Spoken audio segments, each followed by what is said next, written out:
Hello there everybody, this is Kristen. Welcome back to Crochet Witch Tarot and another day in our journey through the Forest of Enchantment. I know it's been a bit. I didn't get to film one of these before I went away on my trip last week, but we are back and we are almost through our journey here. So this is our second to last day. But before we move on to that, I'm gonna go through what kind of came up from my reading from the last time, which was our day of consideration. So, where did I put those cards? Here they are. Okay, so we started with the suspension card, which is the Hanged Man in this deck. And the question here was, what might stillness teach me about my current situation? I had a lot of cards come up in this reading that came up in my last one, or at some point during this. Because for this, I got the 6 of Challenges, which I know I got in my last reading. And what this kind of said to me, in terms of what stillness might teach me about my current situation, is that I know concepts I kind of struggle with is that sometimes the best action is inaction. That sometimes you just have to wait and rest. And so what I kind of was thinking about with that card pull was maybe starting to think about, I'm looking over here, oh my gosh, I'm out of the camera. I will bring my notebook over here.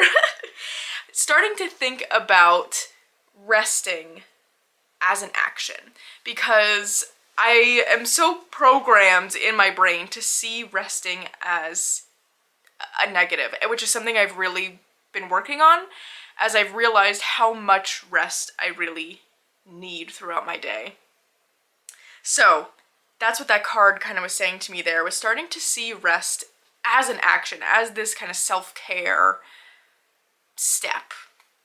Then we moved on to the Black Shuck, which is the death card in this deck, and this was what needs to be released. And this is a card that follows me every time I use this deck. It's the Keeper of Boons. This card really shows up all of the time. And in this context of what needs to be released, brought up another thing I've been working on quite often, or quite fervently, I guess you could say. Weird word, fervently. I don't know where that came from in my brain.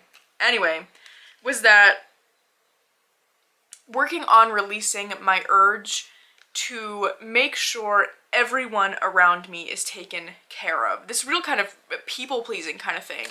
I think sometimes I tend to get, because of people-pleasing tendencies, I get this real sense of responsibility when it comes to the people I'm close to, where I feel like I am their King of Pentacles or Keeper of Boons in this deck, and I don't always recognize it right away, but putting it in that context of like, oh my gosh, I'm taking on, without asking, this responsibility as if I am like the Keeper of Boons in their world, which is not at all fair to me, but also not fair to the other person, that I am just, without being prompted or asked, taking on this huge responsibility of making sure people are taken care of, and usually at my own expense.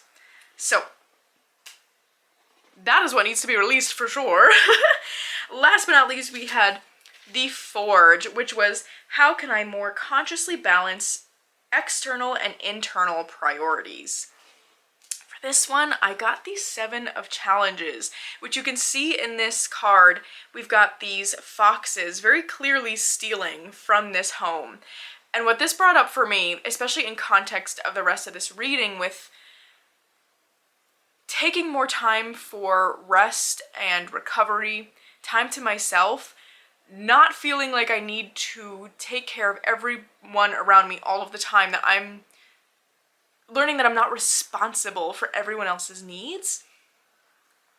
This to me felt like learning that taking care of my internal priorities is not thieving in any way. it's not selfish. That's what this really brought up for me, is those feelings of that, you know, if saying no to something so that I can prioritize my internal world a little bit isn't selfish. That's something I've really been learning, especially throughout this journey. So, that was a simple reading from last week. We only had 3 cards. This day is a little bit different. So, this session, what? I don't know. We're gonna call it a session. We are going from the Liar all the way through to Sunlight. So 1, 2, 3, 4. This will be a 5-card spread. And the theme of this day is the truth revealed.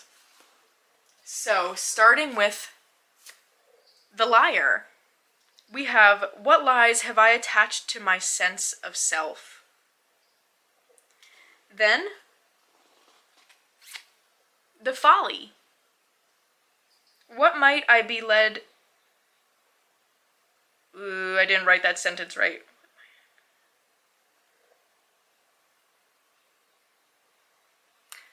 Wrong W word. Okay, where might I be led if I don't let go of this misconception? Then we've got Starlight.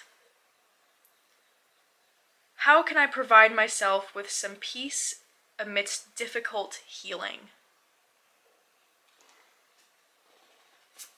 Moonlight.